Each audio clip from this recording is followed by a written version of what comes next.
As we study the 1260 days in the book of Daniel, we find that it is described here in chapter 12, verse 7.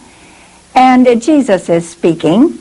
He says that it will be for a time, times, and an half, and when he shall have accomplished to scatter the power of the holy people, all these things shall be finished. These things pertain to persecution of God's people. And I want to read to you from Testimonies to Ministers, page 115, because there's a statement here that's very helpful. All through this section of the Bible, from Daniel 11:40 onward, it speaks of the time of the end. But I want you to see how, under the inspiration of God, that phrase, time of the end, has been turned right around to say the end of time.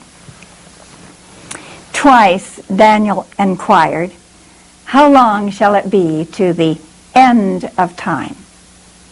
That's page 115 of Testimonies to Ministers. Then she goes on to say that we need to study Daniel and Revelation together. Now we're going to look at two verses here that really do not say the same thing. Let's look at Daniel 12:4 and then look and contrast it with Daniel 12:9. Verse 4 and then verse 9. In verse 12 it says, O Daniel, shut up the words and seal the book. Notice that it says seal the book. That was all those outlines of the world history. That made up the book. 4 visions of outlines. He says seal the book. And then over in verse 9, it does not mention the book. It just says the words are closed up and sealed. Now what words are these? These are the words of the 3 timelines, the 1260, the 1290, and the 1335. These 3 timelines in chapter 12, those words are sealed up. They were sealed up until the end, as the end of time. Now, what is the great question? What is the great question that God's people and the disciples of Jesus and the prophets and all these people have wanted to know?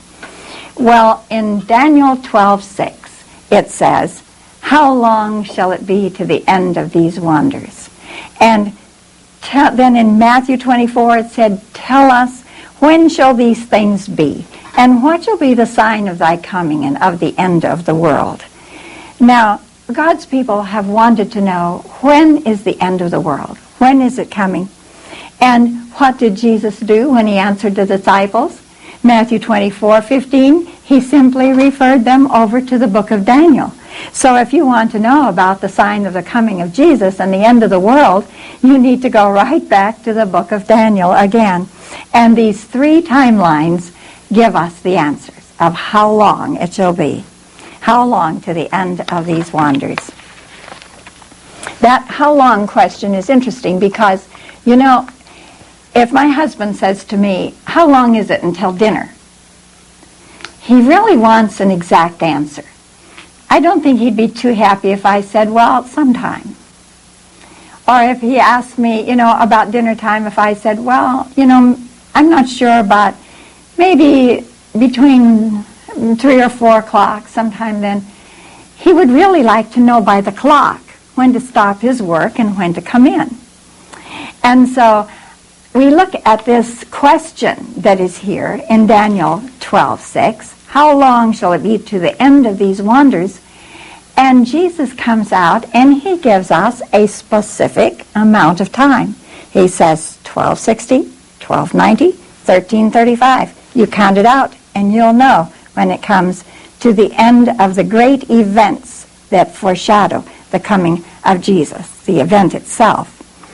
Now, the 2300-day prophecy launched a people into a final work for the Lord. That timeline in Daniel 8:14 began a great movement. It began the Sabbath-keeping movement. We call it the remnant people. And so it is with timelines. Timelines begin and end great movements. The Advent movement began with a timeline. It is going to finish its work with 3 timelines. Now this man that's clothed in linen, we already have mentioned that he is clothed in linen because he is our high priest. The priests were the ones that were clothed in linen. He's the one that walked on the waters, and he has sworn to tell the truth, and only the truth, and that he is the Son of Man.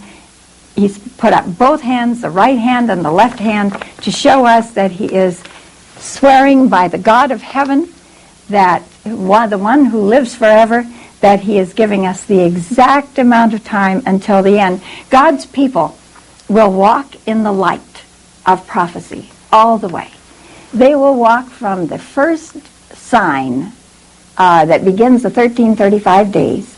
They will walk from that sign onward, from the National Sunday Law. They will walk and they will count out the time until they come to the voice of God, the blessing. In the meantime, some other things are going to happen. So now we want to look at the word time. What does that mean? Does it mean that every time you have the word time, times and half a time, that it has to be symbolic? What is the real meaning of this word time? That's Hebrew terminology.